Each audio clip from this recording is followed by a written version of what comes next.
좋아요, 구독. 네, 오늘 장에서 특징적으로 움직였던 종목들 하나하나 이야기 나눠보도록 하겠습니다. 첫 번째 종목 만나보시죠. 네, 의료 인공지능 기업이죠. 루닛입니다. 저희 프로그램 통해서도 몇 번 대장주로서 언급이 됐었는데요. 오늘 상한가로 마무리가 된 이유 살펴보도록 하겠습니다. 네, 첫 번째 루닛입니다. 의료 인공지능 기업 루닛이 한국 기업으로 유일하게 미국 백악관이 추진하는 암정복 프로젝트죠. 캔서 문샷에 참여한다는 소식입니다. 조 바이든 미국 대통령이 캔서 문샷이야말로 내가 대통령에 출마한 이유 중 하나다라고 언급할 정도로 심혈을 기울이고 있는 정책인데요. 루닛은 AI 암 진단은 물론 면역 항암제 개발을 위한 AI 바이오마커 기술을 높게 평가받아서 참여 요청을 받은 것으로 알려져 있습니다. 오늘 상한가로 마무리가 되면서 13만 700원에 마무리가 됐는데요. 해당 종목에 대한 이야기 나눠보도록 하겠습니다. 자, 루닛에 대해서는 두 분 어떻게 생각하고 계시는지 살펴보도록 하겠습니다. 전문가님들 칠판을 들어 주세요. 자, 살펴보도록 하겠습니다. 우리 박준혁 전문가님, 호재가 계속 나오네요 라고 해주셨고, 우리 이무학 전문가님은 연금 복권 당첨자, 로또도 1등, 로또입니다. 로또라고 적어주신 거예요? 그러면 먼저 이야기를 좀 들어보도록 하죠. 아니, 연금 복권 당첨자, 로또도 1등, 이게 무슨 뜻입니까? 그러니까 이 연금 복권 당첨이 됐다는 것은 계속 돈이 들어온다는 돈이 거죠. 계속 들어오잖아요. 네, 부럽다. 네, 루닛 차트를 화면부터 좀 보실게요. 네네. 이 무분 변환, 그러니까 이 테마라는 게 한번 확 올랐다가 챗 GPT가 불러왔었던 테마 상승이 이제는 조금 소강 상태로 갔잖아요. 네. 지난달부터 이렇게 뭐 옥석 가리기라는 표현을 안 쓸게요. 옥석 가리기는 이제 실적이 붙어줘야 되는데 그렇죠. 일단은 좀 패가 갈렸다 그럴까요? 일단 가라앉는 애들 가라앉고 이제 이 알곡과 쭉정이가 좀 구별은 됐습니다. 자, 근데 아시다시피 누가 알곡이 됐죠? 바로 의료기기 쪽이 네. 이 대장주가 돼버렸어요. 하드웨어 쪽이요. 그렇죠. 여러 가지가 많겠지만 일단 의료 쪽 AI 관련한 종목들이 자 보시면 루닛이 원래 대장주였어요. 여기서부터 뭐 3만 원대부터 시작해서 주가가 10만 원대까지 약 3배 올라가 왔었고요. 그죠? 그리고 뭐 딥노이드 이 종목 오랜만이네요. 그죠? 네. 그리고 뷰노 그죠? 뷰노도 오늘 신고가 똑같이 갔으니까 뇌를 하든 암을 하든 흉부를 하든 이렇게 AI 관련한 종목들이 결국은 마지막까지 끝까지 지금 달리고 있는 AI의 대장 섹터입니다. 자, 근데요. 이렇게 대장주로서 연금 복권을 맞고 주가가 달려오고 있었는데 하나 더 로또까지 맞아버렸습니다. 저도 아이고, 처음 봤어요. 부럽다. 캔서 문샷? 좀 듣도 보도 못했거든요. 바이든 대통령이 되게 집착하고 있대요. 네, 그러니까 이게 집착하고 있대요. 나오니까 이제 우리가 알게 된 거지. 맞아요. 우리가 IRA 법안 같은 거는 뭐 애초에 BBB 법안에서 뭐 공화당의 반대에 부딪혀서 뭐 이렇게 해서 뭐 어느 정도 예산이 축소가 되고 뭐 보조금 이런 거 연구를 많이 했는데 캔서 이거는 처음 저는 접하는 거였거든요. 뭐 어찌됐든 간에 뭐 여러분들 뭐 재료는 저도 잘 모르기 때문에 자세하게 설명드릴 수는 없지만 네. 저도 뭐 보도 자료만 보고 거기에 대해서 오늘 뭐 긴급하게 종목을 좀 봤기 때문에 일단은 뭐 자세하게 모르겠습니다만 일단은 어벤져스에 들어간 거죠. 그렇죠. 우리나라로 치면 뭐 마동석이 뭐 마블 시리즈의 그 뭐죠? 네. 그 영화에 같이 한번 이터널스에 참여했잖아요. 네. 그런 것처럼 우리나라 국내 배우가 네, 멤버로 낀 거죠. 저 마블 시리즈 어벤져스에 이제 낀 걸로 좀 보여집니다. 여기에 뭐 아시다시피 뭐 존슨앤존슨 뭐 이런 미국의 다국적 제약사들도 있고요. 뭐 제약사만 있는 게 아니라 뭐 아마존, 인텔, 오라클 이런 기업들이 어벤져스로 다 껴 있어요. 그래서 일단은 미국 캔서샷 잠깐 좀 생소하긴 한데 제가 항상 말씀드렸던 부분 뭐라 그랬죠? 이게 뭐지 할 때 몰라야 간다. 네, 몰라야 간다. 그래서 처음 보는 거기 때문에 아주 오늘 정말 주가가 이렇게 올라왔는데도 또 상한가까지 네. 뽑아주는 흐름이 아니었나 생각이 좀 들고요. 뭐 저는 이러한 관점에서 의료 AI 쪽 종목들 계속 순환이 계속 이어질 것 같아요. 종목이 몇 개 안 되거든요. 그러니까 잘 되는 집이 어떻게 돼? 집값이 계속 올라가잖아요. 그쵸. 주변 집값도 계속 끌어올리잖아요. 그죠? 대장 아파트가 그런 것처럼. 그래서 오늘 이따가 시간이 되면 우리 2부에 네. 이 의료 AI 관련 좀 갖고 왔거든요. 진짜요? 네, 그래서 이쪽 뭐 루닛이 뭐 상한가를 내일 뭐 어떻게 한다는 얘기는 아니겠지만 이쪽 종목들 대장 아파트가 오늘 또 상한가 갔기 때문에 계속 보셔도 되겠다. 이렇게 정리를 해드리도록 하겠습니다. 네, 정말 연금 복권도 기쁜데 여기에 로또까지 맞은 종목이 아니냐라고 설명을 해주시면서 루닛 이야기를 해드렸습니다. 2부 예고편까지 날려주신 만큼 여러분들 2시간 동안 함께해 주셔야겠네요. 자, 우리 박준혁 전문가님도 이야기 들어보도록 하겠습니다. 호재가 계속되고 있습니다. 네, 맞습니다. 그래서 루닛뿐 아니라 이제 뷰노도 있잖아요. 네. AI 의료기기. 그러니까 우리가 바이오 우리 이제 추경호 그 부총리 겸 재정부 장관. 기획재정부 장관이 네. 바이오 산업을 제2의 반도체로 육성하겠다는 그런 것도 발표했었고요. 다만 바이오의 제약이 아니라는 거죠. 이제 제약 먹는 이 약이 아니고 그렇죠. 예, 이제 AI에 대한 뭐 영상 판독물 이쪽의 솔루션이거든요. 그래서 캔서 문샷에 뭐 92개 다국적 기업이 참여를 하는데 그중에 우리 국내 유일하게 이것 또한 요청을 받아서 간 거고요. 그렇다면은 거기에 포함됐기 때문에 루닛이란 기업이 앞으로 영업을 하는데 어쨌든 장사를 하려면 기업도 장사를 해야 하고 또 돈을 벌어야 이윤을 추구하는 곳이니까 앞으로 영업하는 데 있어서 상당히 신뢰, 믿음이 가는 메리트가 될 수밖에 없겠죠.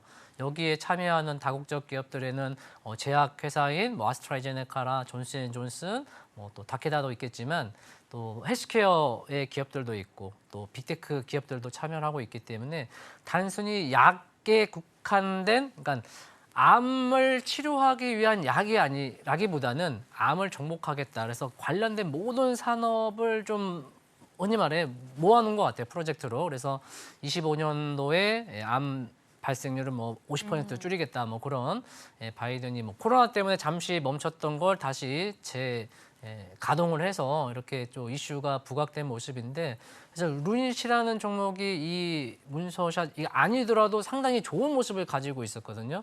거기에 지금 이게 아주 강한 광풍을 몰아쳐서 지금 상한가까지 갔고요. 차트를 기술적으로 보니까요. 네.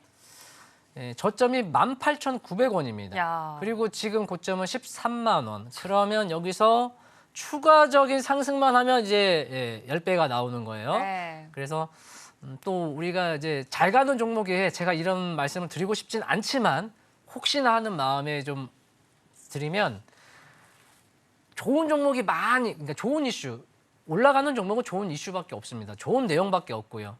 하락하는 종목은 당연히 안 좋은 내용, 안 좋은 이슈밖에 없습니다. 그러나 그 어떤 종목도 반드시 고점이 있다라는 거 그것만 좀 유념을 하시고 상투 매수는 안 하시길 바라면서 보유자분들은 수익 극대화로 좋은 마무리 하시길 바라겠습니다. 네, 지금 바닥에서부터 정말 많이 올라왔네요. 13만 원까지 지금 뚫고 올라간 루닛.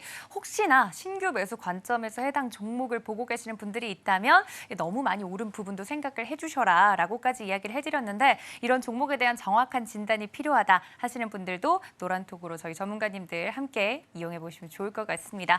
자, 저희 첫 번째 종목 정리하고요. 두 번째 종목으로 넘어가 보도록 하겠습니다. 함께 보시죠. 자, 신고가를 계속해서 경신하고 있는 쪽이 또 있습니다. 바로 흥하해운을 포함한 조선주인데요. 이야기 나눠보도록 하겠습니다. 네, 오늘 흥하해운도 상한가로 마무리가 되는 모습이었습니다. 최근 국내 조선업체들이 올해 2분기 실적 호조를 나타낼 것이다라는 소식에 전반적으로 매수세가 몰리고 있는 것으로 풀이가 되고 있는데요. 조선업황은 최근 수요가 회복되면서 슈퍼사이클에 진입할 것이다라는 기대감이 커져가고 있습니다. 그 중에서 오늘 흥하해운 이런 기대감을 등에 업고 상한가로 마무리가 되는 모습이었는데 오늘 마감가 1,886원 형성했습니다. 해당 종목에 대한 이야기 나눠보도록 하겠습니다. 네, 조선주의 상승, 자그마치 10년을 기다렸다 이런 이야기가 있는데 두 분과 함께 조선주와 또 오늘 상한가 간 흥하해운 이야기 나눠보도록 하겠습니다. 전문가님들 젤판을 들어 주세요. 자, 이야기 나눠보도록 하겠습니다. 우리 이무학 전문가님은 뜬금없는 상한가라고 적어주셨고 갑자기 서든리 이런 거죠. 자, 우리 박준혁 전문가님 어둠의 끝이라고 적어주셨어요. 아무래도 많은 분들이 기대하고 계시다 보니까 우리 박준혁 전문가님 먼저 여쭤볼게요. 진짜 어둠의 끝입니까? 그러니까 저도 궁금해서 물음표를 찍었습니다. 그랬으면 좋겠는데. 네, 그래서 조선은 업황에 턴어라운드 한다는 게 실질적으로 이제 실적으로 찍히잖아요. 네. 근데 해운은 지금 그게 아니라는 거죠. 전문가님도 뜬금포 상한가 말씀하신 것처럼 정말 뜬금포였는데 그래도 우리가 생각을 해보면 오늘 중국 기준금리 인하를 했잖아요. 근데 중국이 그렇게 강세를 보이는 건 아니었습니다. 아쉽지만 그래도 경기 부양을 하겠다라는 이제 정책이 나오면서 그 기대감에 중국 관련주들이 오늘 좀 강세를 보였고요. 또 오늘 해운, 석유 이런 상승 종목들이 좀 올라왔어요. 그러니까 경기 부양을 한다라는 것은 원자재를 수입을 하겠다라는 거죠. 그래서 그러면 그 원자재를 뭘로 날라요? 배로 날라야 하잖아요. 그쵸. 그래서 이 해운주가 어찌 보면 그런 기대감에 맞물려서 또 조선주는 잘 가는데 해운도 그래도 좀 같이 갔으면 하는 바람도 있을 거고요. 세트잖아요, 그래서 거의. 좀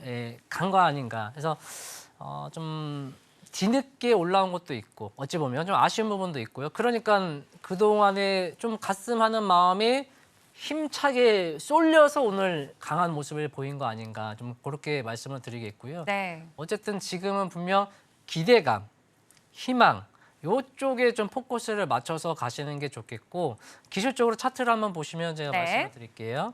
오늘 그러니까 작년 하반기 10월 달에 이렇게 약 1,200원대에서 2,000원 정도까지 좀 찌릿찌릿 아직 이쁘지 않으면서 올라간 부분이 있거든요.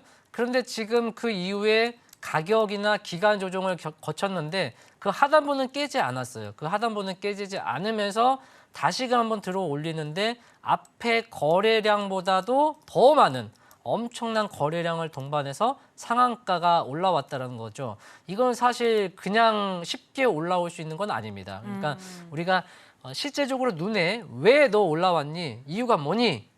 없어요. 없는데 그래도 굳이 내용을 찾자면 아까 제가 말씀드린 중국의 경기 부양 기대감에 따른 석유와 해운이 지금 올라왔거든요. 그리고 왜 해운이 올라와?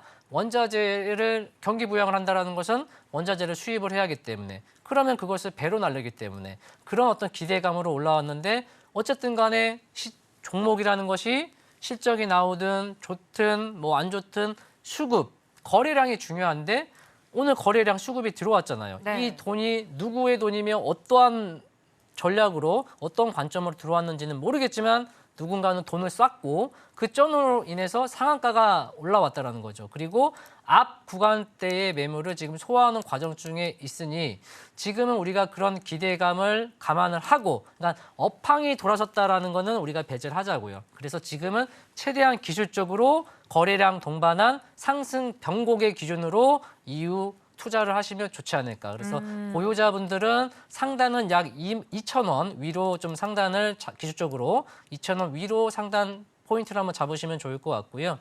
없는 분들 입장에서는 내려올지는 이제 내려와 봐야겠죠. 안 내려올 수도 있겠고요. 어쨌든 내려온다면 1,000원 후반대에서 약 한 1,700원 전후로 해서 한번 타점을 잡아보시는 것도 좋지 않을까 싶습니다. 네, 기술적으로 자세하게 또 설명을 해드렸는데요. 이어서 우리 이부학 전문가님 설명도 들어보도록 하겠습니다. 뜬금포다, 네. 갑작스럽다 이렇게 얘기해 주셨는데 뭔가 징조가 없었습니까? 그러니까 이게 상당히 좀 주가가 올라가기 위해서는 공식이 좀 필요해요. 그렇죠. 해운주라는 것은 일단은 뭐 발티구님 지수나 BDI 지수나 보는 또 뭐 지수들이 국제 유가나 있죠. 네. 뭐 이런 것들이 뭔가 좀 있어야 되는데 중국 경기 부양, 중국이 경기 부양 안 한 적이 있나요? 늘 하고 있죠. 네. 이런 얘기들이 저는 조선주 상승, 조선주 그러니까 이런 거 조선주 상승한다, 해운주가 움직인다. 트럭 배달 오토바이 가격 올랐다고 이 배달 수수료 올릴 수는 없잖아요. 뭐지? 예를 들면 자 오늘 이 해운주들 급등이 나온 게 아니라 흥하해운만 오른 거예요. 흥하해운만. 흥하해운이 시가총액 3천억짜리입니다. 그러니까 자그마니까 일단 올랐는데 앞서 말씀드렸던 정말 조선주가 가서 해운주가 간다 이거는 뭐 말도 안 되는 이유긴 하지만 그러면 지난번에 우리가 이 코로나 때 보시면 아시겠지만 이때 대장주가 누구죠? H&M, 펜오션 이런 종목들 상승 볼까요? 금슬라. 자 정말 무섭게 올랐습니다. 2020년 이 정말 이때 당시에 10배 5,000원에서 5만 원까지 올라갔었던 H&M. 자 그러면 이때 조선주는 20배 올랐게요? 아니요. 이때 보면 지금 제일 잘 나가는 대우조선해양 그때 당시에도 주가가 35,000원 지금 올라서 다시 35,000원 된 거예요. 조선주와 해운주는 같이 바다에 떠다니는 거 말고는 뭐 그렇게 연관성은 크게는 없습니다. 그래서 저는 일단 모르겠어요. 오늘 왜 올랐는지 모르겠는데 정말 이렇게 올라가려면 HMM이 올랐어야 되잖아요. 대장주 시가총액이 논리상, 네, 시가총액 9조 2천억짜리입니다. 자, 근데 9조 2천억짜리니까 다 하는 거죠. 벌크 선도하고 이 컨테이너 선도하고 정말 뭐 눈에 보이는 것들은 다 날라주는 HMM. 흥하해운은 아시아 지역에서 석유만 날라요. 그러니까 캐파가 작죠, 그죠? 그래서 뭔지 모르겠습니다. 뭐 일단 HMM이 뭐 한 10%라도 올랐으면 뭐라도 제가 어떻게든 억지로 끼워 맞춰 드릴 텐데 대장주가 1%밖에 안 올랐는데 이게 상한가 같다? 다른 이유가 있지 않을까 좀 생각이 좀 들어요. 그래서 무슨 이유인지는 뭐 오늘 나온 건 없기 때문에 네. 잘 모르겠지만 아마도 다른 이유가 없다. 그러니까 주가라는 것이 20%와 30%는 틀리죠. 상한가는 틀리거든요. 만약에 뭔가가 있다면 저는 주가가 추가적으로 상승할 수 있지만 2, 3일 내에 아무 이유도 안 나온다라고 한다면 저는 1년에 오를 거는 다 오르지 않았나 이렇게 좀 생각이 좀 들어요. 그래서 뭔지 모르겠지만 일단은 뭐 모르는 게 원래 주가는 발 없는 말이 천리 가거든요. 그래서 뭔지 모르겠지만 대신 3일 내에는 뭔가 나와줘야 한다. 그렇게 3일 내에 아무런 소식이 없다면 네, 아마 오늘 상승 그냥 해프닝으로 끝날 가능성이 높지 않을까 이렇게 정리해드리도록 하겠습니다. 좋아요, 구독.